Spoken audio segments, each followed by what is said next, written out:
This conference will now be recorded. Heroes, and going to do it a little different, obviously, with everything that's going on, but we want to pay tribute today to the late, great Bob Kelo, who passed away, I would say, probably about close to a month ago, 3 weeks ago. And to join us in this tribute are his former players and coaching staff. We have Joey Deptula, who played for Coach Kelo, I believe, 2001 to 2003 or 2000 to 2002, somewhere around there. We have Jeff Gilbert, who would replace Coach Kelo and won a state title in 2018. We have his assistant coach, Steve Riley, who's coached with Coach Kelo from 1997 and till most recently 2015. Of course, we have head football coach of the Oxford Wolverines, Joey Stockmo, who played for Kelo, coached with him. And then, of course, we have Jamie Burns, who also played for Coach Kelo and coached with Coach Kelo for several years as well. Gentlemen, I want to thank you for coming on today. I really appreciate it. Thanks for having us, Mike. Thanks, Mike.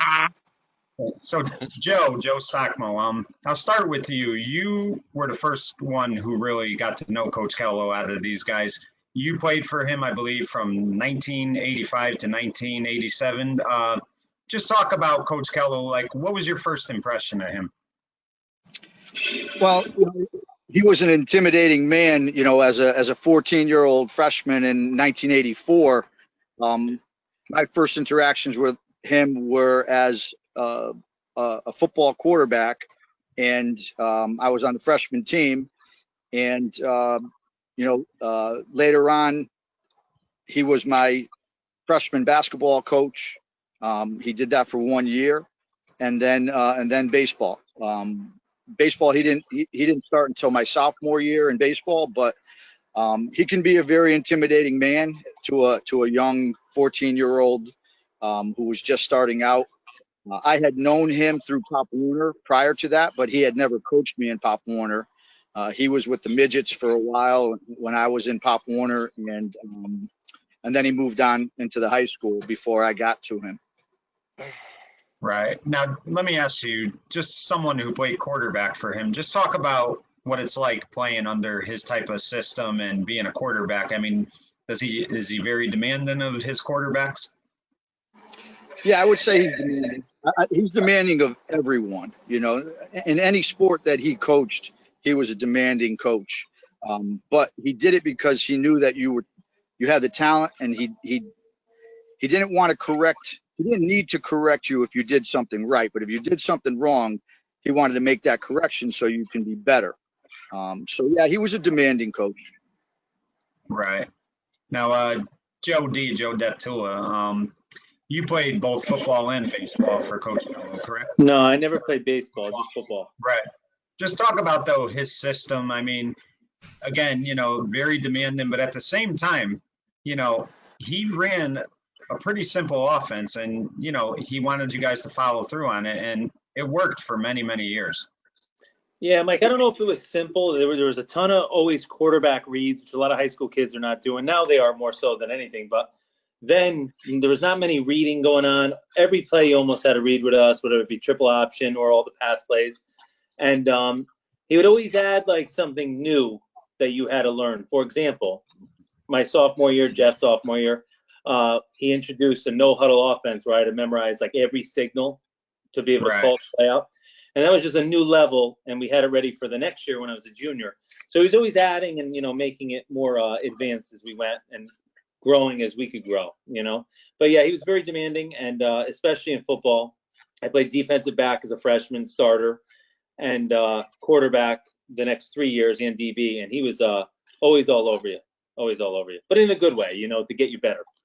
Right. Now, let me ask you, were you nervous at times during practice, like that you were going to screw up something, like both offensively and defensively, because he was a perfectionist too? Dave, yeah, I mean, Mike, yes, beyond. Okay, I wish I could say what I want to say, but you were very nervous. You were going to get just blasted. And you know what, though? What made it kind of nice? Everybody on the whole team was held to the same standard, so you were all in it together, and you all got it. It wasn't only you. You know what I mean? So you kind of went out through it together. It made you closer to each other. But yeah, you were nervous. But then after a while, you just said, "I'm just going to play." Like as you got older, you knew everything, and nothing could phase you. And you know what? I want to say this. Having been coached by him, I remember I took my driver's test when I was 16 years old, and I said to myself, "There's no way this dude's worse than Coach Kelo. I'm not nervous at all." Right. That's pretty good, honestly. Yeah. Yeah. Now, Steve, I like Go to ahead, add Jim. something real quick, Mike. So Yeah, I'm um, sorry. Yeah. it wasn't that you were nervous that you were going to get blasted. You knew you were going to get blasted. It just Yeah. was a matter of time. It just was a matter of time. So it didn't matter. And what was so great about that was when you got into the game, you were so used to so much pressure from Bobby Kello to do things right. The game was easy. Like that was the easiest part of the week. The practice time was the hardest part. When you got to the game, you didn't have to worry about him because he was on the sideline and you were on the field. Right. That's a good point. Now, Steve, let me ask you. I think you joined Coach Kello's staff in 1997, correct? Yeah. Yeah. It Yeah. was right after I left Emmett O'Brien. Right. Now, you had coached at Derby for many years. I mean, did you know Coach Kello very good before you came to Seymour, or did you really get to know him when you started coaching with him? Well, I knew him pretty well. When I coached at Derby, we were always adversaries for 2 games a year, and we always went to the same meetings together. Myself, John D, and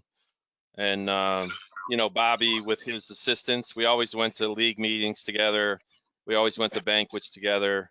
So I got to know. We always went to clinics together. So, and we always stayed in the same room many times. So got to know him very well before. Got to know him even better, obviously, after I started coaching with him. But I think, one of the things that I knew, there's 1,000 stories I think everybody on this panel can talk about Bobby, but we can tell you some of the lighthearted ones as well. But one thing I will say is I never heard him complain to a player if the game was played the way it was supposed to be played and we got beat. He never complained. He always said, you know what, if we go out there, we play our game, we do everything we're supposed to do. If you lose the game, he wasn't going to jump on you for that. He was only going to jump on you if you didn't play the game the way it was supposed to be played. So, and he was never a sore loser. He was always a graceful loser to the press, to the other coaches, to the other teams. I mean, even when we lost, I never saw Bobby come up with excuses or come up with things. He basically was a very gracious loser. And when we won, most of the time he gave all the credit to the players. So he was a lot of a throwback in that sense, where you take the blame for the losses and you give the credit for the wins to the players. But I can remember a couple of incidences, and I'll tell them quickly. Bobby had a system whereby if you made certain mistakes, you had to do so many push-ups. And I'll never forget, Zach Surwich was in a game, and there was a ball hit at him, and he made an error. And during the game, he just started doing push-ups. He just started doing push-ups, right in the middle of the field. And everybody was like, "What's this kid doing?" And then, we told him, Zach, you don't have to do this anymore. This isn't. That's only practice. And so it was there were some lighthearted times. I know, Jeff, you'll be able to tell the incident with Tyler Surwich in the scrimmage we had one time at the Seymour Middle School with the snow. So I'll turn that over to you for that one. Yeah, that was a great one. That was the year where we got, the 3 feet of snow in late February. And so our entire preseason was under snow, and we only had 2 outdoor practices before the season began. And we were practicing at Seymour Middle School because that was the only field that was playable at the time. And so we had to get a lot of work in those 2 practices. And at the end of it, we would kind of do some live scrimmaging. And I remember to end one of the practices, Tyler Sirowich was playing first base, and he dove for a ball and caught it as he landed in a pile of snow. And Kelo, making sure that people don't get too full of himself, yelled, "Extension plays or one-hand plays." And meanwhile, I'm in the dugout just screaming like, "Yes," because it finally felt like baseball. And he was keeping everybody grounded during that moment. Yeah, Right. that was a great time. I remember that. Now, Jeff, I've always heard stories about Coach Kello's baseball practices. Just tell everybody what a practice entailed with Bob Kello. What, from start to finish, what was it like? So for me, it always started off with some sort of running that I dreaded. Yeah. Um, Foul poles, double foul poles. We were hoping for crack of the bat on the list because that wasn't very conditioning, too much conditioning. So I was okay with it. But we used to do some things early on in practice that you were happy to get done with. Um, then we'd go through our warm ups, and it was pretty routine what we did as far as individual stuff. He would work with the catchers. Back when I was playing, we had a mixture of coaches that were working with the infield, whether it was Brian Moore, Steve Coughlin, was one of the assistants back then. And those Right. drills, they were every day. You knew what to expect.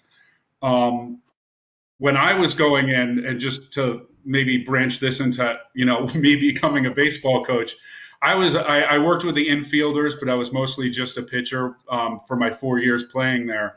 So I got really good at hitting fungos because he let me take care of that. So I Right. remember one practice, I was pitching the next day, and I was just hitting fungos for an hour, and I had blisters all over my hands. And I didn't say a thing because I didn't want. I'm thinking, man, this is going to hurt tomorrow, but I didn't say a thing because I was Right. afraid of what Kelo might say to that. But just to build off what other people have been saying about how he was very demanding, everyone could tell stories about Coach Kelo yelling and things like that. And the thing that sticks out to me most about that is just, there were practices where, I would just get blasted, especially my freshman year. I remember we were going into the playoffs and we were doing this bunting drill, and I was on the mound, and he was screaming at me because I wasn't doing it right. And he said, "We've done this drill all year." I hadn't done it once. Again, I didn't Right. say anything about it. But no matter how it was, I remember practices where he would scream at me till he was red in the face and things like that. But then you'd see him the next day in the hallway or something like that, and it was like it didn't even exist. He was so pleasant and nice. And now, if you were in his class, he was very strict there again. But he really separated, on the field, off the field to a great extent. And and then once you were done playing, he was your boy. My God, I don't know anyone who was such like a loyal friend. You thought of him. You maybe had bad thoughts after some hard practices and things like that. But he was just such a loyal friend from like that point onward. And even yelling at you and things like that. I've tried the yelling in practice and things like that. Trying to emulate Coach Kelo. It's not really my style because man, it is exhausting. And so to yell at players and things like that, it might come off as meanness and things like that, but it's really coming out of caring. And because he was so demanding, he got a lot more out of players than they probably would have gotten on their own. Right. Now, Jamie, let me ask you this. You're a big Seymour historian. You're a former player. So I'm sure did you know Coach Kelo before you started playing at Seymour? Well, I mean, I heard of him. First time I heard of him was 1993. I didn't know he was the baseball coach till 97, though. Right. Just reading So, the paper and Cable 10, because Cable 10, they talked about Kelo almost as much as anybody but Spoonie. I mean, Buddy was always talking about him, and so just starting to watch that stuff, I heard of him. right. Now, you didn't deal with Coach Kelo a lot because you were on the defensive side of the ball. So you didn't have a lot of interaction with him, but you saw him throughout practice. What was the thing that stood out to you the most about Coach Kelo? His attention, he demanded execution. I don't know that Coach Kelo necessarily would have, liked some of the things I did. Maybe that's why I did play defense. He didn't have a lot of patience for people getting around to understanding things. One day it was a sophomore and we were trying to help out. Spoonie was in a bad mood, so that meant everybody just tried to set up the field a little bit faster. Kelo came up, his tank top, and he may or may not have had a cigarette going, and he starts going. So I grabbed the hose, and I never did the hose because I wasn't a back, so I didn't know how to set it up. And he goes, "Who set this up?" And I'm like realizing, and I go, "It's me." And he goes, "Why haven't you set it up? You don't know how to set it up." But he did get ticked at me a few times because he would change on the fly from like a 50 front to a 4-4, and if I was lined up wrong, he'd make a comment either, "How do you not know where to line up?" or "Can't we get somebody who knows how to line up in there?" So nobody was on crap. Yeah. Now, Joe, correct me if I'm wrong. Did he become the head coach during your years at Seymour High for baseball? I think he started, what was it, 87, maybe 86? Yeah, he was my sophomore year. He became the head baseball coach. He took over for Mike Mudry, and Right. that first year he took us to the playoffs. We won. We beat Morgan. His slogan was "Knock the Oregon off of Morgan." We beat Yeah. Morgan that year. Oh, I'm sorry. That was my my junior year. We did that, um, but he was a really. I learned so much from him, and I've taken that into my coaching when he would be so detailed in his practice schedules, right? So his practice plans, he would it would be down to like a 5-minute segment, a 10-minute segment, a 15-minute segment, but it would be on that board in that locker room every day for every kid to see. And that was great. Like you knew what was expected of you in practice that day. And not all my coaches did that, in my career.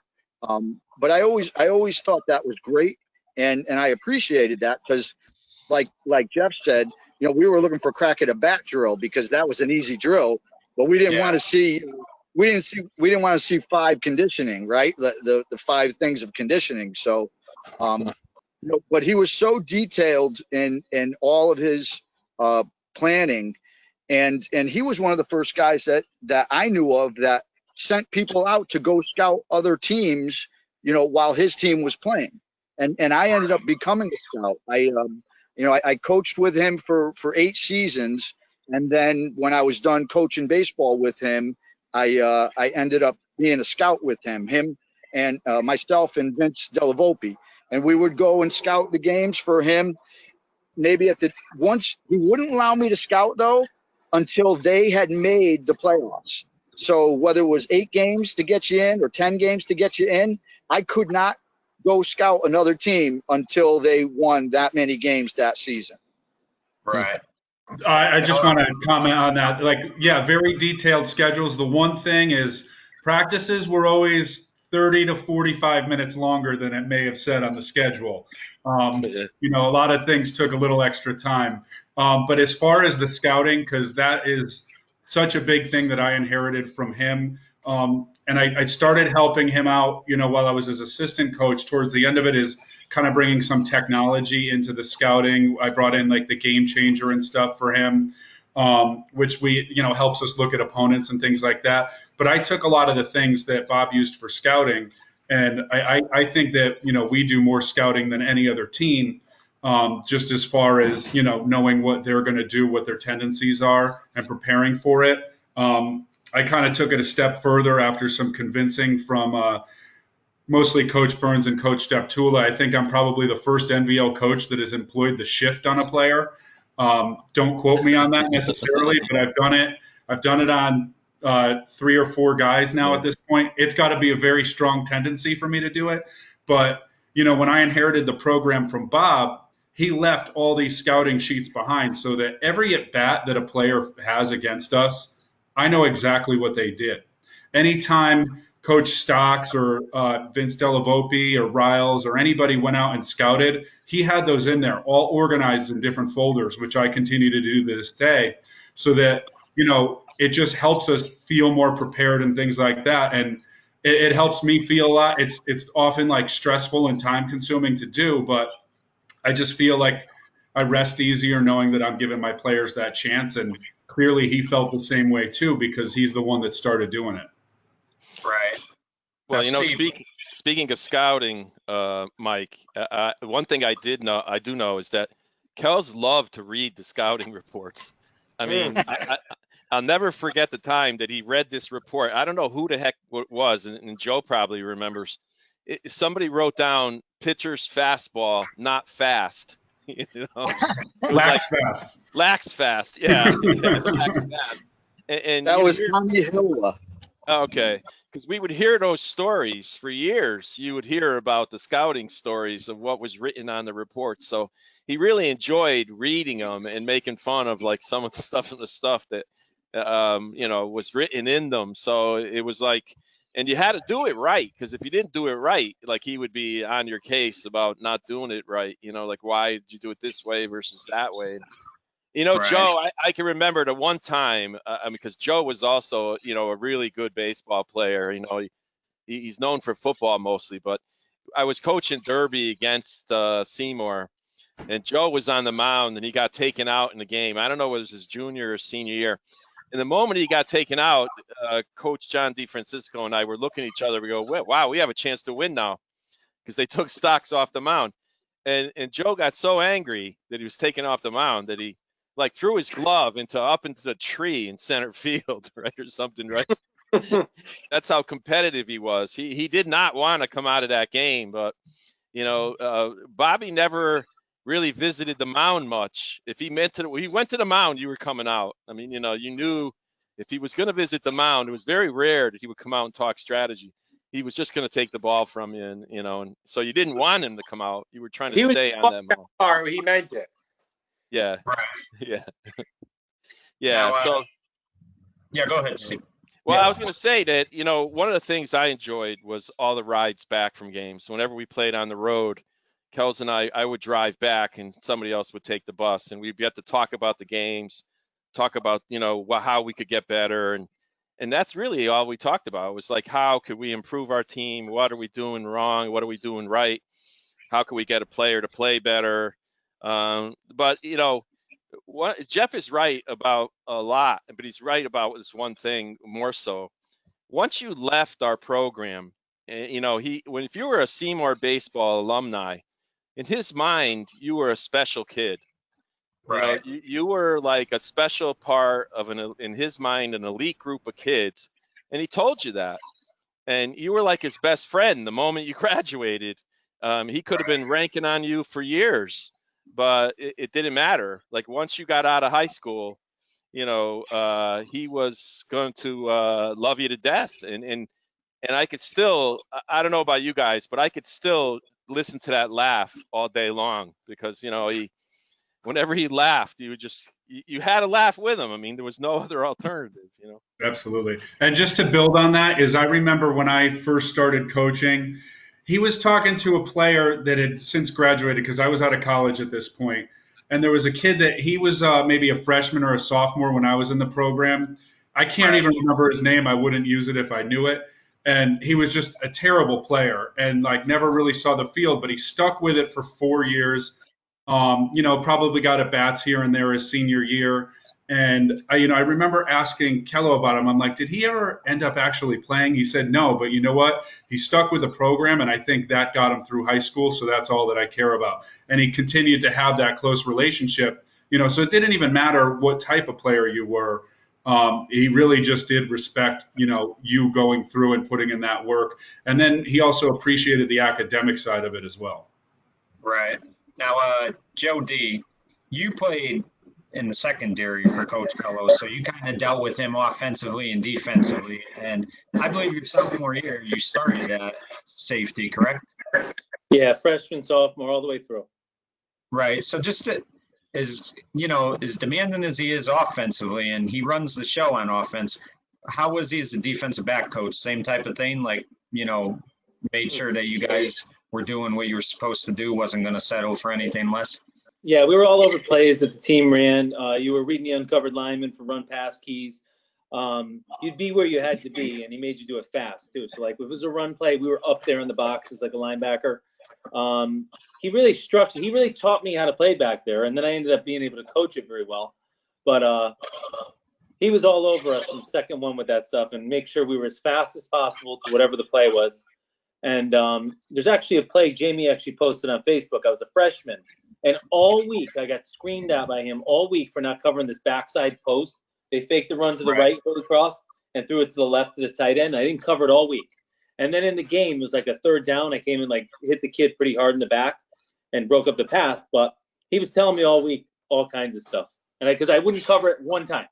Game came, covered it, but he was all over you. Like he was, you were over prepared for the games.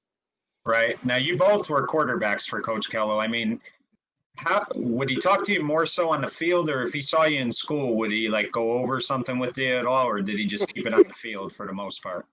Good, Stacks. I didn't talk to him much in school. I try to avoid him as much as possible in school, to be honest with you. Right. But during the games and during practices, he didn't have to say a lot. He just had his points that he wanted to make, right? And he stressed those points all week in practice. So that when he said, before the game started, he would just go over them with me real quick and just to remind me of everything that we practiced all week. Like he was the first person to tell me covers and what a cover two was, right? And we played cover two an awful lot in my years. And he always used to throw it on a rope in between the safety and the corner at about 20 yards. So I knew when I got to the line of scrimmage and I saw that they were in a too high safety look and that corner was pressing that wide receiver, I'd take my two-step drop on the 90-91 and just let it fly on a rope. And the receiver would get an outside release. And when we hit teams all the time. But that was Bobby. He did that stuff in practice all the time, and in the game, he was like making candy for the baby.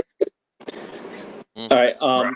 So as a Q, Stocks, I don't know if he did this when you were the Q, but so my sophomore year is my first year starting. As a sophomore, you're not that as good as you are as a junior and senior, or as comfortable with all the reads. So every week on Thursday, we do 2-minute offense. I remember I dreaded it because if you didn't score on the scout team, you had to restart every time.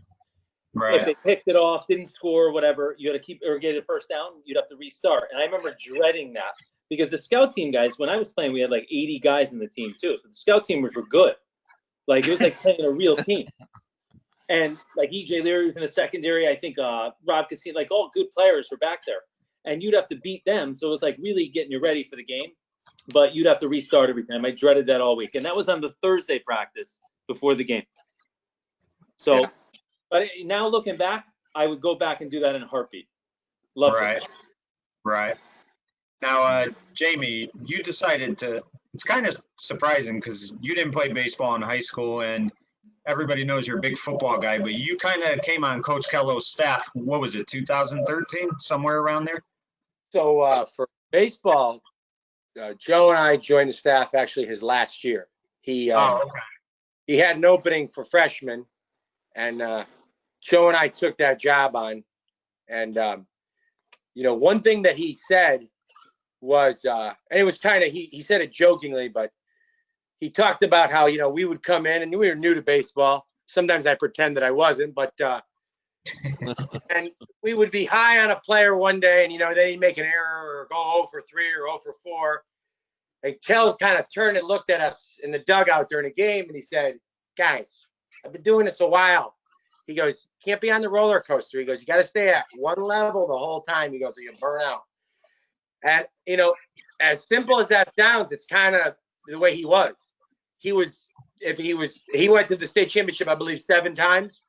And I'm sure in March when he started pitchers and catchers, his attitude, his expectations, and his mood were the same as they were the day before the state championship game or during infield. He just was so consistent. There was no good mood or bad mood with Coach Kelo. Like he never had a practice where, he looked so good that he cut it short 5 minutes, or he just was a machine in a different kind of way. And he was a machine that demanded execution. And one thing about him, he was probably the most fair coach ever. He only asked of you to do basically a few things. He'd do it his way. Listen the first time he said it, because the second time it wasn't going to be said as nicely. And then the other thing was he would never ask you to do anything that he coached. No, true. Now, Steve, let me ask you, I believe 2006 you went back to Derby, but in 2007 when Seymour won that state title, you kind of helped scout for him in the tournament. And he was always appreciative of that, and he made sure that you got a championship ring. I mean, that just says a lot about him as a person because he never forgot, anybody who, even if you helped him one game, he always remembered it. Yeah, I mean, that year I went off because Seymour was in the tournament, Derby wasn't. They were also in the NVL tournament, so I had a head start on scouting for them, and so I got to see Waterford 4 times before they actually played them. So we had been going all around. I had been traveling all around the state, watching the different teams that he. Now this was during the NVL week, so I had a lot of time on my hands, and that's why. So I had the ability to do that for him, but sometimes trying to get people to kids to understand what you're facing with, and that's why I said that team from Waterford was just a fantastic team, and that was just a great game and a great ups. And I'll tell you, the one tribute to Bobby, and I bet you Jamie started that chant when the guys in the 7th inning knew that the Seymour was going to win. And Jamie started the chant of Bobby, Kelo, and everybody clapping, and there was this big, it was like maybe 50 to 100 guys in the stands like yelling it. But one of the things that I was always curious about, Joe, was that he was your assistant, and how did he react when he had to be an assistant versus a head coach? Didn't change. It didn't change much at all, So when I took over the job at Oxford High School as the head football coach, Bobby was still coaching at Seymour, and we actually during Spoonie's last year, we took a bus every Tuesday over to Seymour High School, and we practiced against the Seymour kids. Wow. And that was Mike Oshesky's senior year, and they were really good, and we got to see Spoonie and Bobby again coaching, and their passion was the same as when I played for them, back in the mid '80s, and this was 2007, 2008. They didn't change, and Bobby. One thing I like to say about him, when he came onto my staff, he treated the Oxford kids just like he treated the Seymour kids. It didn't matter, that they were from a different town, although he had coached a number of Oxford kids in his years, right? Because Seymour and Oxford were together forever. Right. But he treated those kids the same way as he treated, all the Seymour kids. He demanded a lot out of them. He got a lot out of them. And that's why he was so respected by those Oxford players, just because he treated everyone fairly. And there's one thing I want to add. Bobby was an innovator. So I remember he went to Washington Redskins camp one summer, and they were doing the one back, right? The H back that is prevalent in today's society. And he brought that to Seymour High football. And that was my sophomore year, my first year starting at quarterback. And Steve Prager, he made them what he called the M back. He didn't want to call it the H back. He called it the M back because it was a motion back. And he used Steve as a M back before anybody else did that at the high school level. When I was playing baseball for him, my sophomore year, I was playing left field. We were playing Shelton. They loaded the bases. He goes to the mound. Steve McLaughlin was pitching, phenomenal pitcher for us. And he waves down to me, and I'm like, wait a minute, I don't pitch. What is he doing? So he has me come in, and I'm thinking, oh my God, I'm pitching. The bases are loaded. I've never pitched before. And he goes, hey, Stocks, stand right here. I'm like, right where? He goes, right next to Steve. I'm like, right next to Steve. He goes, yeah, we got to take away the bunt. I'm going to leave you right here. I'm like, I was like literally closer to the batter than the pitcher was, and on the third base side. And he just wanted to take away the bunt. And I was like scared to death, right? So he just leaves me there. I'm standing there, and I look at Steve, and Steve goes, this, don't worry, Stocks, I'm going to strike him out, which he did. He struck him out. He got the second out. Bobby put me back out in the outfield after that. And, and we ended up losing the game eventually. But, but that was Bobby. He was an innovator. He knew that he had to take away the bunt And that's what he did. He brought me in from the outfield to take away the bunt. Right. And now, another thing, Joe, that I've heard former players say, both Bobby and Spoonie, is that when they got to college, they were so used to the type of coaching that Bobby and Spoonie did that their college coaches weren't nearly as tough as these guys were. So when they got to college, a coach getting in their face was nothing to them because they had that with these guys. Would you agree? Because you played for Southern. This for Joe Stockmo. I'm sorry, Mike. I had a problem with the mic. Can you repeat that? Yeah, what I would hear from former players is that because Spoonie and Bobby were very, demanding, and they were tough coaches, that when guys went on to play at college, say they played at Southern, Central, wherever, it wasn't, the game was harder, but the coaches weren't nearly as tough as these guys. So would you agree with that? When you got to Southern, your coaches were not nearly as tough as what you had at Seymour, which probably helped you a lot. Yeah, I think the coaches were tough, in college. But the one advantage that I had when I showed up at Southern was when I walked in the door as a freshman, I could read coverages, and I was used to making checks at the line. Like Bobby had a set of check every week, whether it was moving the play from one side to the other, like trap. We would read the wide tackle. Counter, we would have a check-in for counter. We even had at the time that I was playing, the first part of our cadence was a run or a pass. So if we said it was a run when it was a pass, we were checking it to a run. And when we said it was a pass when it was a run, we were checking it to a pass. So we would call out combo or curl or post. And so that alerted everybody to say, all right, we're checking the play. When I got to college and started, doing those things, reading those coverages, taking advantage of D-backs who were, I was only on the scout team at the time. They were juniors and seniors, and we were tearing them up, from the scout team, and the coaches would get pissed. The defensive coaches would really be upset about it. And, that was huge for me because, I was having some positive plays, and that made me feel confident about being able to play at that level. Right.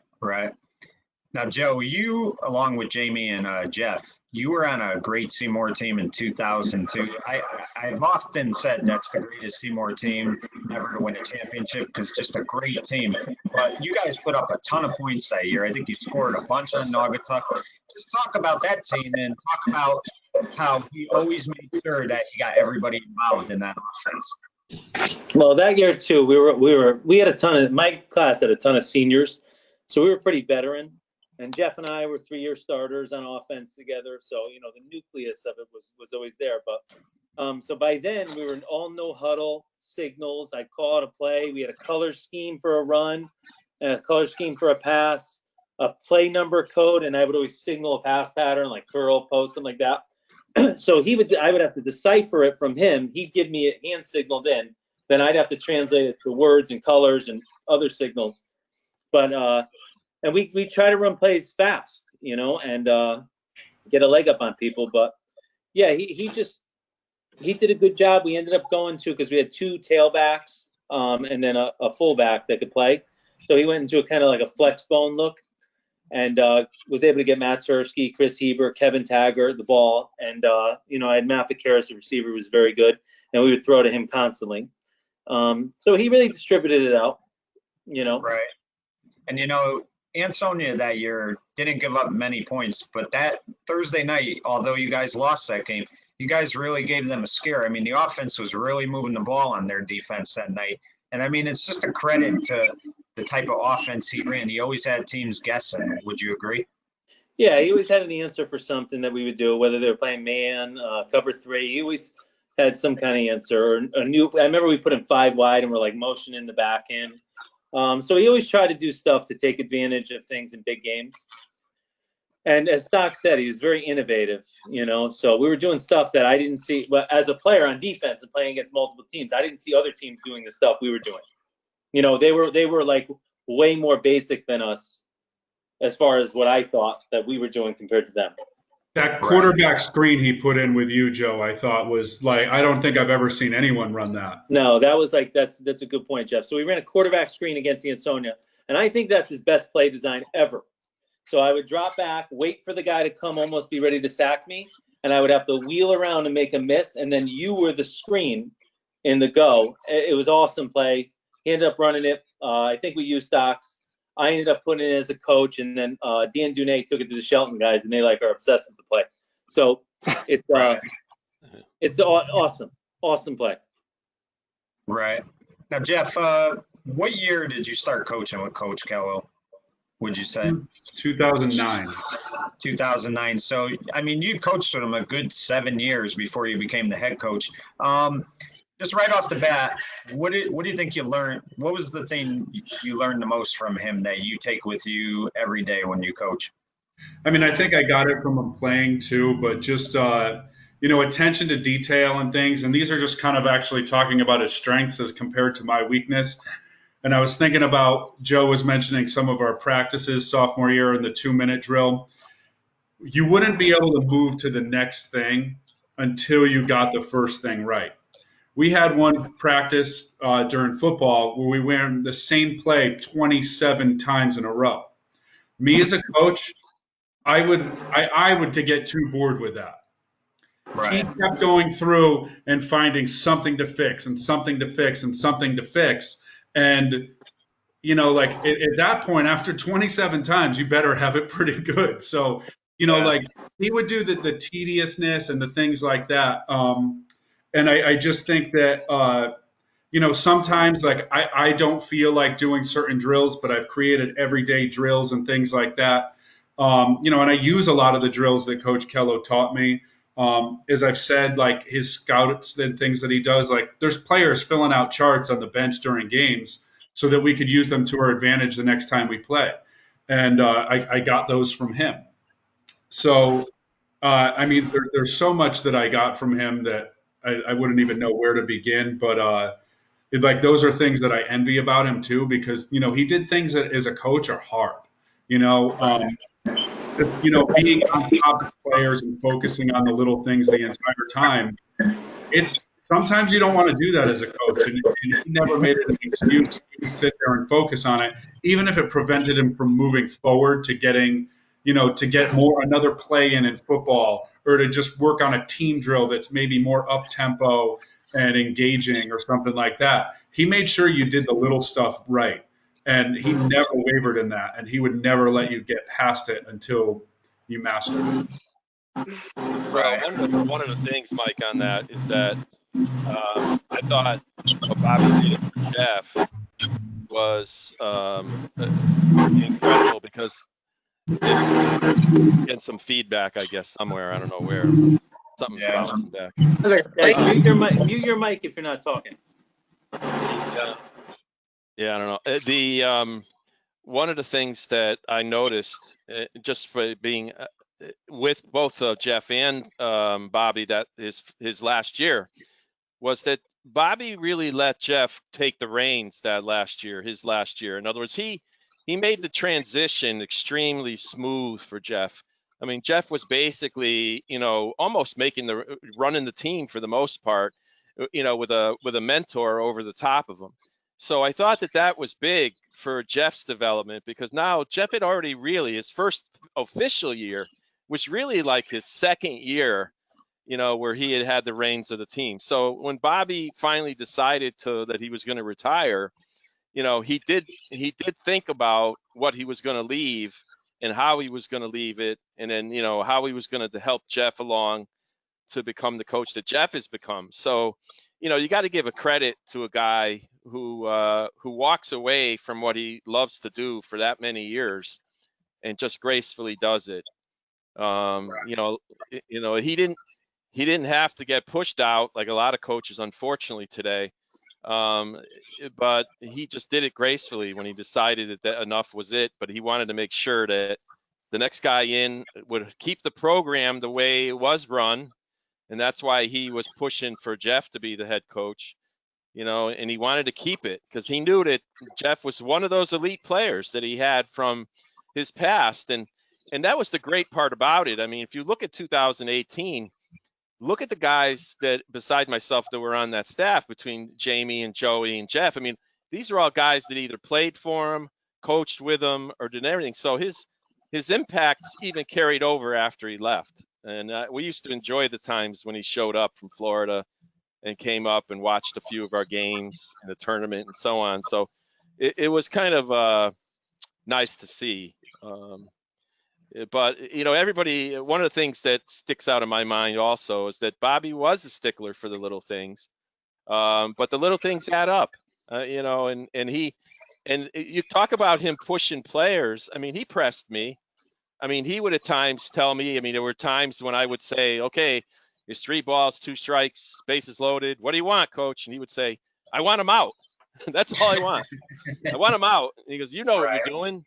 You're the one looking at the scouting sheets. You know what you're doing. Call the play, So it was like, all right. So, and then there were times during those years when he would ask us, like, well, who should I put up as a pinch hitter? And he would force you to make a decision. Like, everybody was trying to hedge. And he would say, okay, give me a name. Give me a name, And so I think it actually improved the coaches to be able to think on your feet faster. That you have to make a very, very fast decision and to actually push yourself to make a better decision. And I think that's what I'm always grateful for, that he made me a better coach and a better tactician as a result of that.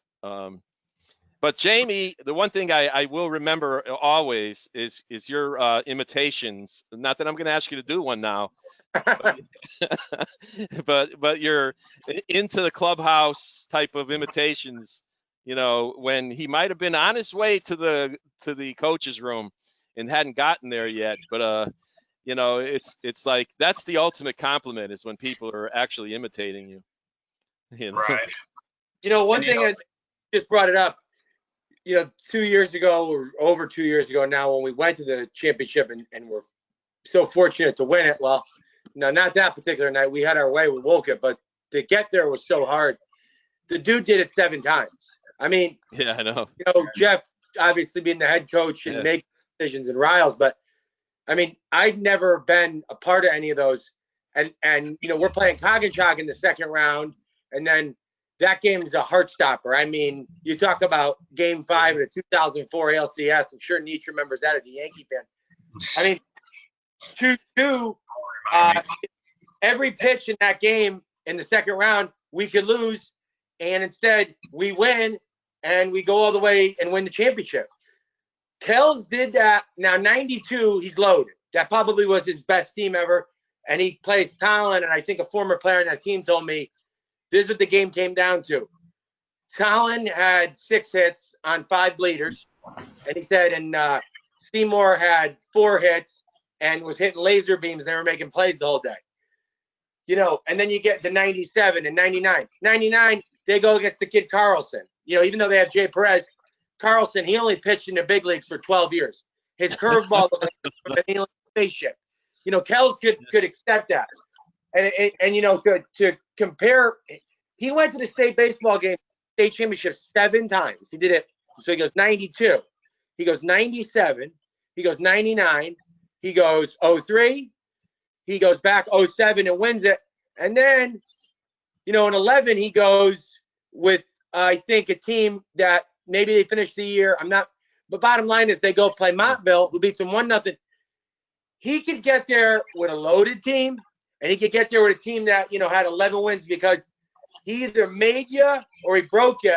But if you stuck with it, you could see that. Like the year Riles 06 with Gloa and Robbie Moore's sophomore year. Yeah. That team, I think, started the year 1-4. But yeah. if you kept doing it, and, football's a different sport, because if you lose early, you're out. But yeah, it's just, getting the championship that year in 2018, I was sitting in the dugout at Palmer getting ready for the game, filling out the lineup, and I'm saying, how did Kells survive doing this 7 times? I mean, we had 2 real thrillers against Northwest Catholic and Coggins. I remember those runs. Kells just, the fact that he kept his blood pressure at 1 constant rate was yeah. Jamie and Joe, you guys, like you said, didn't play baseball in high school. by coaching with him, did you guys find a new appreciation for the game of baseball? I mean, Jamie, I know you definitely did, but Joe, would you say you grew to love the game of baseball? Oh my God, me and Jamie, I had more fun coaching baseball than any other sport. And he asked me, he's like, I have nobody to coach the freshman baseball team. Do you want to coach it? And I go, yeah, sure.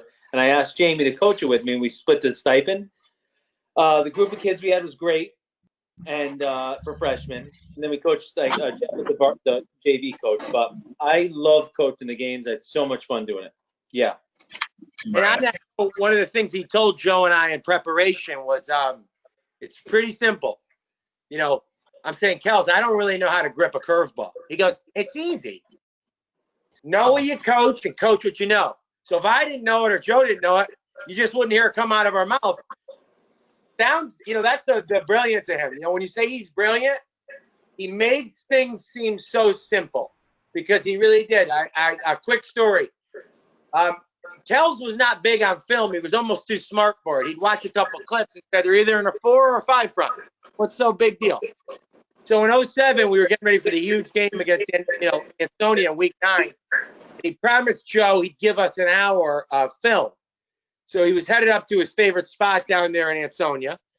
So he stopped in with a meatball pizza, and we were showing him the Holy Cross film from week 3 against Ansonia, and they hit a couple middle screens. So we were, and that's not something that Kels had in the playbook. So we were trying to coax him into running it because Holy Cross hit him one twice. And he says, I just see big 71 there, Courageous going the other way with it. He goes, I'm not putting it in. And that's not what he was comfortable with. Kels was, he was a man of conviction. But to speak to his innovation, he had college coaches, want to know how he did the no huddle. Kels would have never done the wristbands because he didn't have the patience to be doing all that typing. So he was doing the signals before colleges were. I mean, and his signals were so clear and consistent. And, lets you do something like this. And thanks for doing it, Nate. You just wouldn't understand the genius of Kelo. And correct me if I'm wrong, he became the offensive coordinator like when he was 21 years old, 22 years old, which was unusual back then. So in game 6 of 1982, Spoonie had it with the other guy. And he makes Kelo the coordinator for the last 4 games. But Kel's first season as full-time offensive coordinator is 83. Yeah. And started the year 0-2. They scored 28 points and 35 points, but they lost because they gave up obviously more than they'd scored in the first 2 games.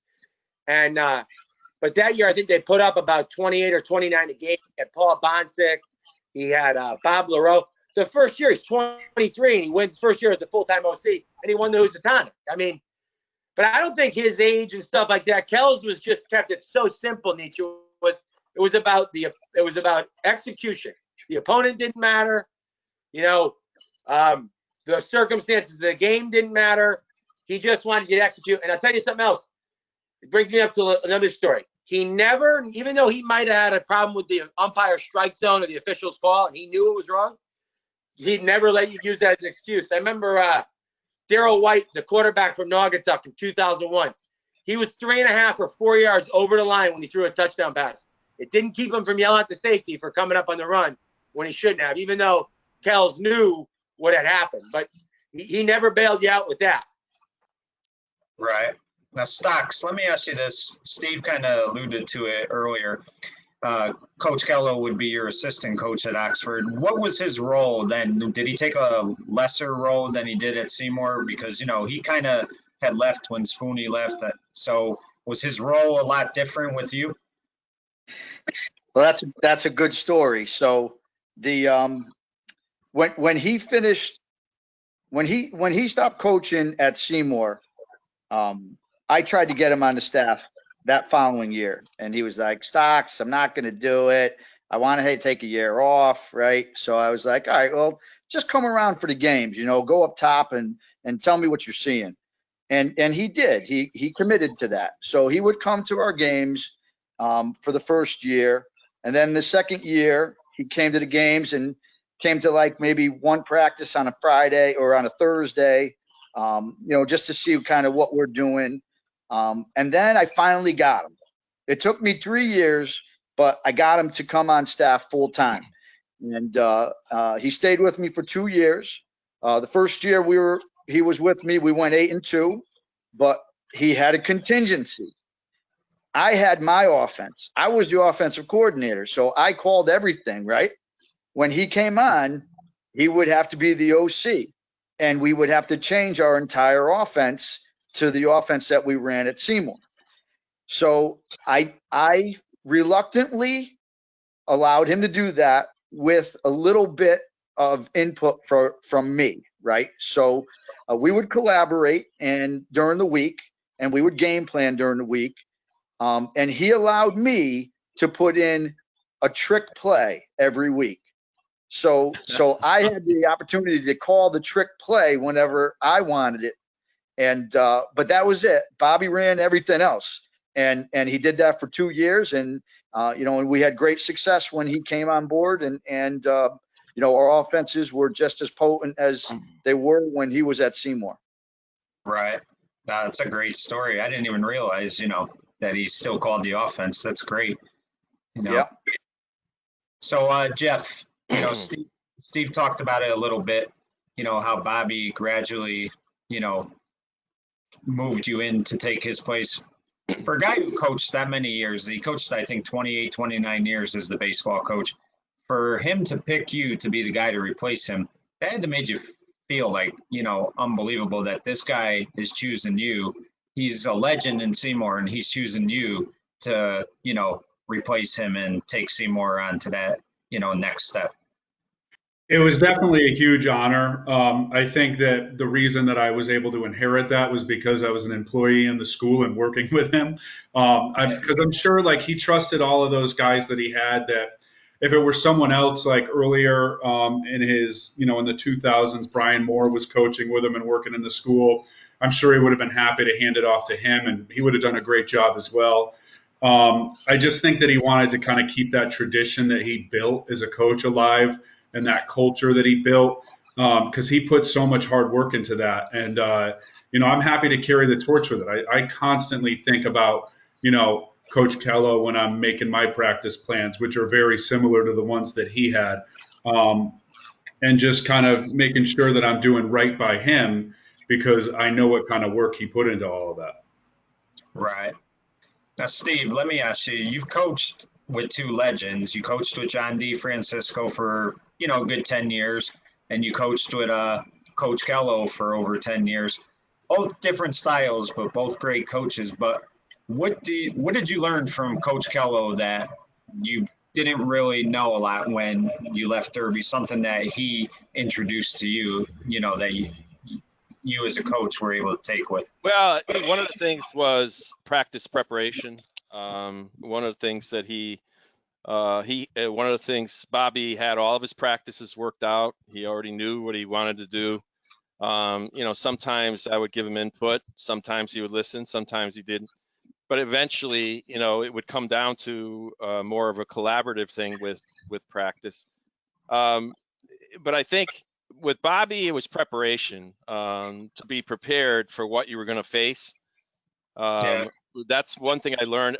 Scouting obviously was a big one. I mean, we didn't do much scouting at Derby, and I learned the value of it when I got to Seymour. I also learned the value of having a team that executes and is also in condition.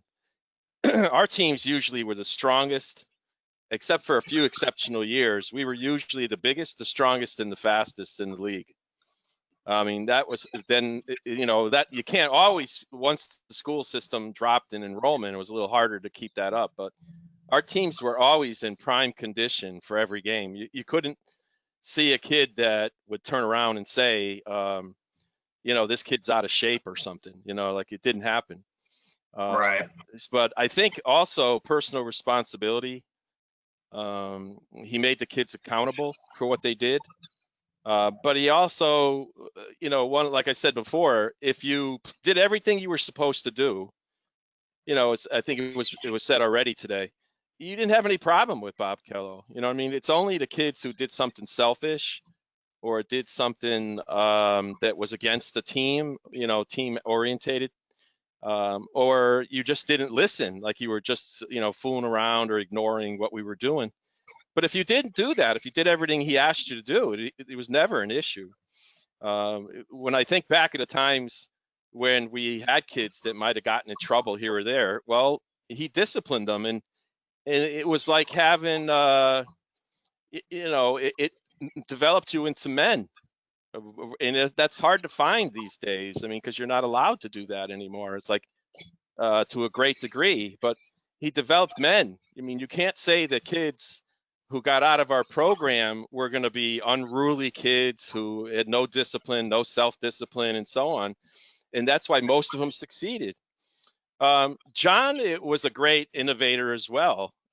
Coaching with John was is a totally different experience because of the nature of who they were. But John was a guy who, he had an instinct with kids. I mean, John DeFrancisco had an instinct with players that he knew how to motivate them. So he learned a lot from them in class. And that's the one thing I learned from John was to get to know these players very, very well. What makes them tick? Why do they do what they do? What would motivate them to do something better? And I tried to bring some of that over into Seymour High when I was with Bobby, is that to let kids know that, the cosmos up above us is actually rooting for them, to do well. And you don't have to be mediocre. That, Right. Even because a lot of kids today are afraid to fail. They're just afraid to fail. They don't want competition. They don't like competition. They want everything to be handed to them. And for the ones who worked for it and the ones who actually worked at it were the ones who got the biggest reward. So I think from Bobby's perspective, I would say team discipline, individual discipline, developed men. John's position was very similar, although not as structured. Right. Now, the four of you guys played for both Kelo and Spoonie, and very seldom have I ever heard a kid that played for both of them talk negatively about them. What kids have always said to me is, what they did for me, I'll never forget. Like, it made me a man, all that stuff. Would you guys agree with that? I mean, Jeff, I'll start with you. What did you get out of him as a person more so than a coach? Well, like I said, I mean, with Spoonie or Kelo, you could talk about, certain parts of practice that were dreadful or things that you might like where they might just scare you or things like that. But you really just knew that they had your back. They were teaching you things about work ethic and about yourself that went way beyond that. There was never a time where you felt like they didn't care about you or anything like that. And so it was just, there were different types of fathers for me. I had my own father, but they were like additional fathers in a way, where they would drive you to be hard, but you saw the improvements that you got out of it. Just talking from a football standpoint, Joe and I were together as center and quarterback starting our sophomore year in 2000, and we won the NVL, but we didn't score any points that year. And as you go through the 2 years after that, our unit kind of grew together. We just started scoring more and more and more points. And, so you would see the results of the work that you put in. And I think that, that gave you an appreciation for how they pushed you. Right. I'd never really done that type of conditioning and things like that I did going into high school. And, I just learned that I had limits that were way beyond what I thought I could do. And that really helped me out a lot. And just a quick story, just to kind of talk about the difference between them, is because they're similar in a lot of ways. They'll both yell and scream at you and things like that. But I remember we were playing Naugatuck our sophomore year, and we were trying to close out the game, and it was going to be a big win for us. And it was one of the wins that kind of sprung us to that NVL championship for football. And we were called a timeout, or Naugatuck had called a timeout. I think we were trying to run out the clock. And Spoonie just keeps jumping in the huddle and shouting and screaming and things like that. And Kelo just looks at him and goes, "Relax." And it was so helpful for me because I'm like, we're all new to this moment. I'm sure Joe was there too. We knew this was a big game that we needed to win. And Like, and I was like scared that year because we were new, and I didn't want to be the guy that screwed it up. And Kelo just saying that, and this goes back to what Jamie said about how, you know, he's very even keel and things like that. It was a huge pressure situation, and he just kind of centered me in that moment, and you know, helped me with it. And you know, so I think when you look at either of those guys, you know, the impact that they had on me, you know, just going from being, you know, a boy into a man were enormous. And, you know, they'll be foundations of my life, you know, until the day that I'm gone. Right. Joe, D. All right, so Jeff kind of stole what I was going to say here a little bit, but I'm going to say it a little better, I think, Jeff. So you learn that it's hard to explain this to anybody, but you guys all get this when I say this. You learned how to kick it mentally and physically into a different gear that nowhere else will teach you. Like, you learn how tough you could be, how mentally strong, and like that applies to like when any situation and you need that. I don't know if it's adrenaline or something like that. We can go like an extra distance, and we proved it to ourselves. And they showed us it's kind of, I don't want to say like Marines training or anything like that, but I guess the same concept. And they broke us down, and they got us back up, and we overcame a ton, and we learned how to do that. So they really just pushed us and pushed us and pushed us. And funny part about Coach Kelo too, like this is when you used to hit at practice, and you didn't want to. It was cold out sometimes, or after school you sometimes didn't feel like hitting. But he would make us stocks when you're DB and you're rolled up against the wing T teams. He would make the guys be like the guard, and like I would have to come kick you out, and you had to cut them, and you'd feel so bad for the kids you were having to cut. But still, I don't know who the heck's doing those drills like that, you know. And we did them live in practice, and you're cutting your other DBs on the spot. And he just really taught us a ton, and you couldn't go light ever. Right. No easy day. No easy Right. day. And Stocks, you had him when he was very young. I think he was like 26 years old when you started playing for him. So, I mean, he's a lot younger then, too. I'm sure, like, you know, he's always been intense, but I'm sure he was even more intense then. But just talk about what you took from him. Yeah, I wish I had him when he was older. Maybe he had a little bit more mellowness to him, but you know, he had a lot of energy to him when he was younger, and you know, maybe a little red man in there too, because he used to spit that onto everybody's feet that did a poor job and call him a pissant, right? But anyway, you know, I think what those guys taught us was you know, a commitment, how to be dedicated. They taught us discipline. They taught us how to work with others. And the most important thing they taught us was you're going to get knocked down in football and life. You're going to struggle, but you can't quit. You got to pick yourself up, and you got to move forward. Whether it's a difficult time or whether it's an easy time, you still got to put the work in, and you got to work just as hard after a win as you do after a loss. So, Right. you know, I thank those guys, you know, immensely for instilling that into my character. And you know, like Jeff said, they were father figures to us. You know, luckily I still have my father. He's 90 years old, and he taught me so many things in my life. But those guys were secondary fathers, and you know, when we weren't at home, we still had somebody looking out for us, and they were looking out for our best interest. You know, because you know, if we weren't playing football, what would we be doing, right? And they saved a lot of kids in that way. They brought them into a family at Seymour, whether it was football or baseball, and they welcomed them, and they brought us up as young boys when we were 13, 14 years old. And by the time we walked out of that school, you know, as 17, 18-year-old teenagers, you know, we were already becoming men. Right. Jamie, I mean, you know, I know Spoonie had a big influence on you, but I mean, that whole coaching staff, correct? I mean, they were, yeah. You know, I always kind of thought I was going to get into coaching from a young age. So both playing and then being with Spoonie and Kels the last 3 years they were together at Seymour. I might not coach the same play the same way, but Kels, first and foremost, it was the way he demanded execution. So it might not be the same play that we were, executing maybe 10, 15 years later.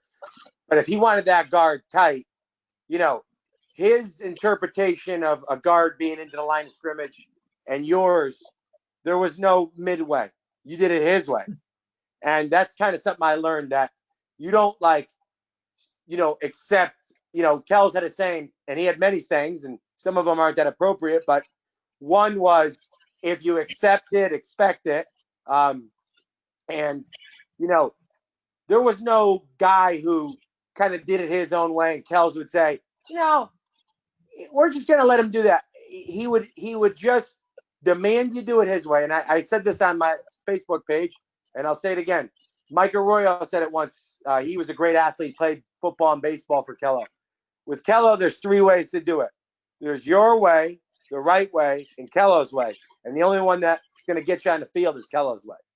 And, that may not be a Benjamin Franklin quote, but it's certainly correct, because the only way he cared about was his way. And the one thing I took from him, into my coaching career was, if you can't figure it out like in your own head and you're not comfortable doing it and you can't demand the players do it a certain way, you can't put it in. The other thing is, if it doesn't look good at practice, there's no possible way you could run in the game. In 2000, and Jeff alluded to this, our offense was very not that explosive. It was one of the less explosive offenses. But the genius of Kelo was, he knew we were a great defensive team. So he kind of made sure that the offense didn't lose us the game. So he was on everybody's rear end, including Joe as a quarterback, because he knew that one pick, that one fumble was going to cost us, so that missed block and stuff. He didn't say that to the kids, but you could tell. He wasn't expecting us to put 48 points up, but he didn't want offense to lose the game. And, man, he really buried guys. And nobody had the pulse for the game like Kelo. And Kelo, as good as he was as offensive coordinator, he's the best defensive backs coach I've ever seen, because he had you scared straight. If you were going to play deep back for him, you were going to do it either out of fear or whatever, but you were going to fly up. And he told Spoonie this in 07 when we were sitting in the coach's office. It might have been the 3 of us. He's roasting a Marb Light. Spoonie's trying to light up a half-chewed cigar. And he goes, what about so-and-so at D-back? And he looks up with those blue eyes and he says, Spoon, no dogs defense. If they can't do it mentally and physically, they don't play D-back. He goes, because when they make a mistake, it's a touchdown, and that's not happening. But I look back at his secondaries, and I've been seeing a lot of his secondaries, watching all these old films, and man, his DBs are well coached. It's almost easier to notice that than it is the whole 11 on offense. And the last thing I'm going to say about Kelo, because I could say a million, is they talked about it, if you watch the Americas game, 72 Dolphins, how Don Shula could see something going on in the defensive practice field while he was looking at the offense. Kelo could see the backside receiver not get off the line of scrimmage while the guard was missing his play side drive block. And I think the player would be like, holy crap. He just had such peripheral vision and attention to detail. And those are the things that, dude, he just didn't miss a beat. And I remember Matt Bakaris, unbelievable game against Shelton. Unfortunately, we lose game 1, 2002. You'd think he'd talk about how this kid had 11 catches and 170 yards and 3 touchdowns with a broken arm. Nah. All he couldn't wait to do was show us on the film. And our camera was so bad, it looked like you were watching the Lemmings on a Microsoft PC. And I swear to God, that's why we didn't watch film. But what is he waiting for? Third quarter, we call a screen. Joe dumps it off to, I think, Chris Hebert. And it was how Bakaris didn't run his pattern out, and the DB that was supposed to be covered him made the tackle. So, it was never, if you did well, it was because you did what you're supposed to do. And if you did something wrong, well, we were going to fix that. And, he had so many great players. But the thing about Kelo, and I knew this, he had a limited amount of patience for what you couldn't do. And quarterback, he had very little patience. So he had very few quarterbacks. And I could be wrong, and I have them before, but he had Paul Bonsick. He had Joe Stocks. He had Tanner, Del Toro, and then he went to Kelly, and then he went to Tracy. So after that, he had Brian Moore, Matt Thomas, Joe Deptula, Ryan Oshesky, and then Rob Moore for 1 year. And then I think he had about 11 quarterbacks in his first, 26 seasons. That's it. Think about that. Yeah. So he wasn't really big on breaking guys in and teaching them new stuff, So, but he's sorely missed. I mean, he's a legend on the social side of things in a different way, but his coaching legacy, it still lives on. And it's almost like, I look at stuff and the other day I heard at the football kickoff tournament, a former player gave him a speech. And I just joked to myself, Kels is looking down from heaven and he's saying, of all the people that talk about me, they picked him. So, his legend lives on. It's just, and I think all of us coaching, hopefully there's football this year. The roulette wheel keeps spinning with that whole circumstance, but now we're back on. But anything, his legend will live on to us former players who now coach, seeing a play, seeing a kid. And then the other thing is like, James, how long is this response?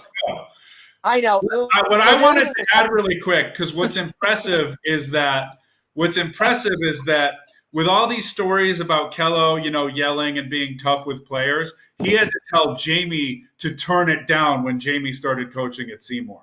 That's how crazy Jamie is. Mike, hit permanent mute on him, please. After that, holy moly. Now, Joe, when your career ended in 2002, I mean, you had a tremendous career. I mean, you set some records and stuff like that. I mean, he really took advantage of how good you were. But I mean, did you find yourself that first year just missing, even though he was hard on you a lot, and did you kind of miss not having him in your ear the next year when you got out of high school? Yeah, I just missed playing in general. By then, when you're starting for 3 years, you know how to do everything, and I didn't get yelled at when I was a senior. It was like just awesome.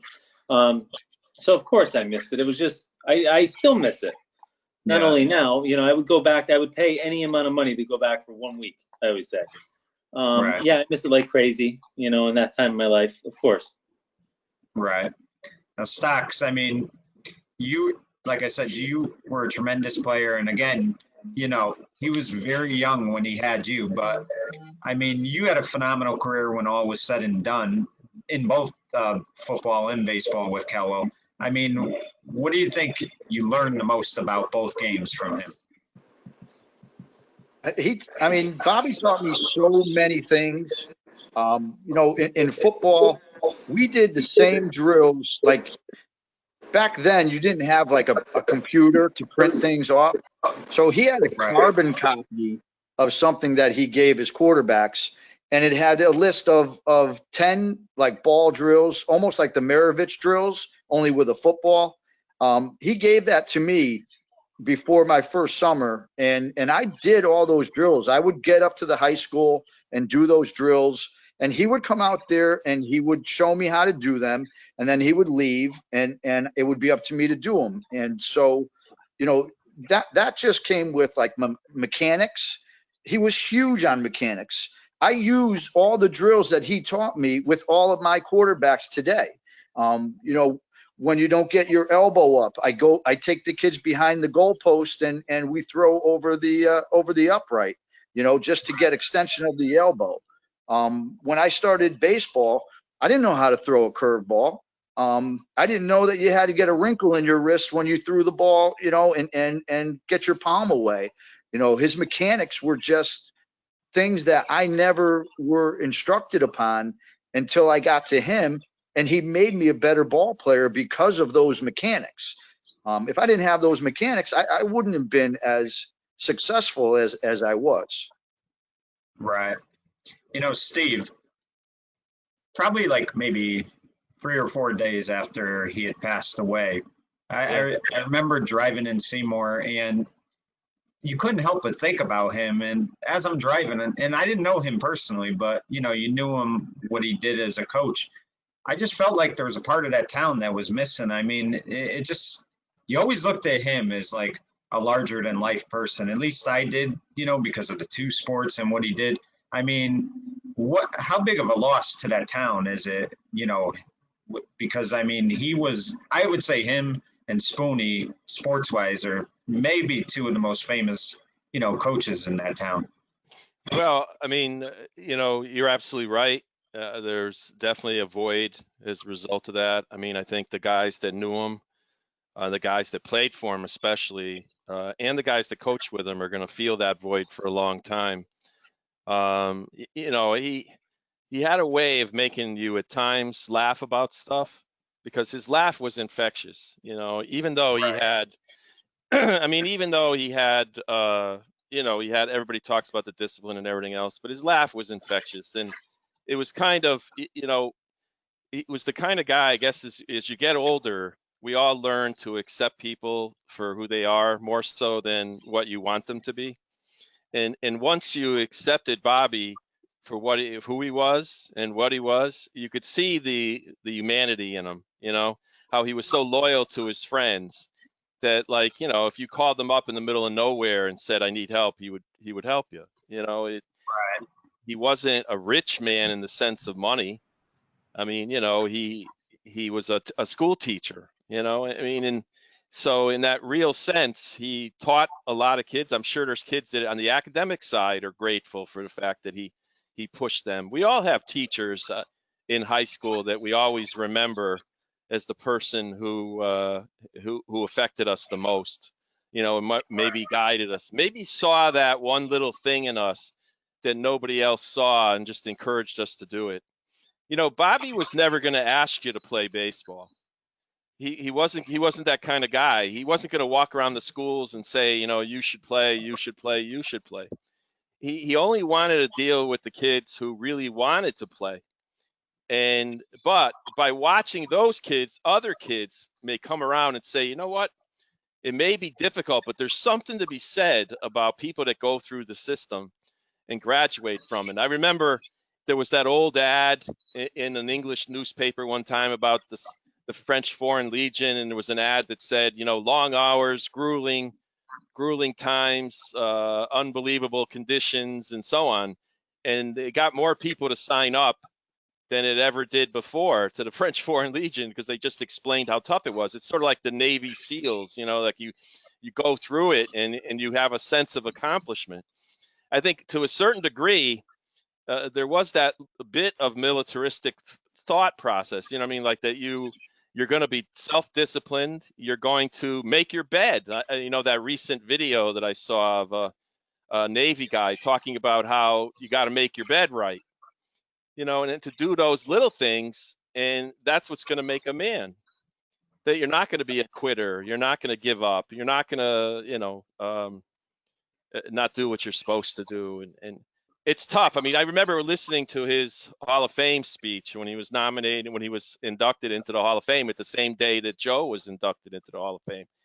And the thing that Kels was lamenting the most was the fact that it was going to be very difficult for a coach to be a coach for the next 30 years like he did, or any of these other coaches that we all have long careers in various high schools, whether it be Sponheimer, whether it be Heffernan, whether it be a Lou DeFlippo or Charlie DeCenzo or anybody else you want to name, that it's going to be hard to find those people. And that's what I think the kids who will never have the opportunity to play for guys like that is the people that will miss out. The people that have played for guys like that are always going to remember it as they go forward in life. And I think, the thing that I can say about Bobby Kelo, is that, no matter what, everybody likes him. You know what I mean? I mean, it's like, when you think about it, he was extremely popular. I remember one time there was when Facebook first came out, Bobby said to me, I don't want to deal with that stuff. And I said, well, you got to, because somebody put up a Facebook page, said, I played for Bob Kelo, and there was all this stuff on it. And Bobby didn't care about it. But then all of a sudden he decided to sign up. And I think he had like 5,000 friends before he knew it hit him. I mean, it was like all of a sudden he's the most popular guy in the Valley for Facebook friends. I mean, you know, so I think people gravitate towards that in a way. There's lessons to be learned about, you know, a life like that. It was just ended far too soon. And it's just like, to me, as I sit here, I'm still saying to myself, I can't believe he's gone. I just can't Right. believe it. You know, I just can't believe it. I just can't wrap around my head around it, that I won't see him again as I step into a store down the street, or I won't bump into him somewhere, or I won't see him at a game. And that's what I'm going to miss the most, the rides back. And that's what happens to coaches. You develop a camaraderie with your fellow coaches, and that's why you do it, to teach kids, but also that relationship that you establish with your fellow coaches is what you do it for. It's the reason why we do it. We don't get paid a ton of money. He never got paid a ton of money to do baseball, you know, or football. But I mean, he was one of those people that when we name the names of people in the Valley that have been great sports guy, his name's going to come up. And, you know, I just hope that they retire his number at Seymour High. You know, I don't think anybody should ever wear number 33 again. They have done that. They have done that? Well, that's It's already great. been done. Yeah, that Already happened been after done. he retired. Oh, okay. But just to build off of what Coach Riles was saying is, you know, it's a loss for the town of Seymour, but it's just a loss for the Valley. And you Yeah. could go beyond coaching with that. You know, Thanksgiving Eve this upcoming year, people are going to feel his loss. You know, down at Norwoods, I know they're feeling his loss. He Right. just Right. had these different groups of people that he was, you know, so close and bonded with. Even if he wasn't their coach, you know, they're just these Valley guys, and that's where, you know, I think it'll be felt, you know, throughout the. I think it is being felt throughout the Valley, and there's definitely going to be times like that when it's just something that it's gonna hurt a little more. But you know, the one thing that, you know, he's not with us anymore, but he's not gone until he's forgotten. And everybody has a Kelo story, and Yeah. it's going to be a long time before he's ever forgotten. So he's really, you know, he's a legend, and so he's just going to keep living on, you know, through people's stories and memories of him. And you know, there's so many different types of memories with him as well, like whether it's from the classroom or from, you know, the field, or from, you know, just hanging out with him, or, you know, maybe going to a game with him, which I've done a few times. You know, he was just such a pleasure to be around, and I think that's why his loss is so widely felt in this community. Right. And Stocks, I mean, he was your coach. Then you were an assistant coach with him. Then he ended up being your assistant coach. A lot of time you spent with this man. I mean, I'm sure he's like a second father to you. I mean, it's just a huge, huge loss, and it still doesn't seem real at all, you know? Yeah, you know, I mean, when I was young and he was my coach, he was like a father. But we developed such a good relationship over all those years that he didn't become my father, became my big brother, you know. Right. And Right. you know, and we did so many things together. You know, I'm wearing a Kelo Stockmole shirt right now for football camp. You know, we did football camps, and we did baseball camps. We did speed training camps together. You know, we took trips. We went out to Wrigley Field because he wanted to see the Cubs. You know, we went down to Tampa Bay to see the Tampa Bay Lightning and the Tampa Bay Buccaneers, and you know, we went out to St. Louis and saw the St. Louis Rams when they were there, and the St. Louis Blues. So you know, we took a lot of trips together, and we did things other than coaching. You know, that, you know, it's something that I really am going to miss. I will say this: I was very fortunate that on June 10th, I went down to Florida with a friend of mine, and we were able to meet up with Bobby, and we had such a great night out. We laughed, you know, we just did so many of the things that we normally did when he was still living here in Connecticut. And I'm just so fortunate that that was the last time I got to see him. I talked to him on his birthday, which was his 60th birthday on July 1st. I talked to him again a couple of days after that. And, you know, and then that was it. That was the last time I had a chance to speak with him.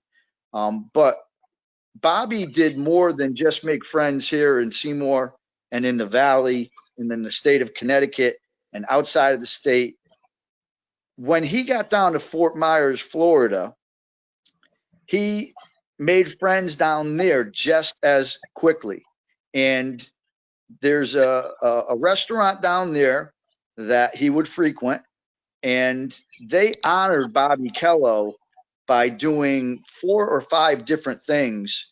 And, you know, they didn't even know that he was so successful as a coach here in Seymour. Right.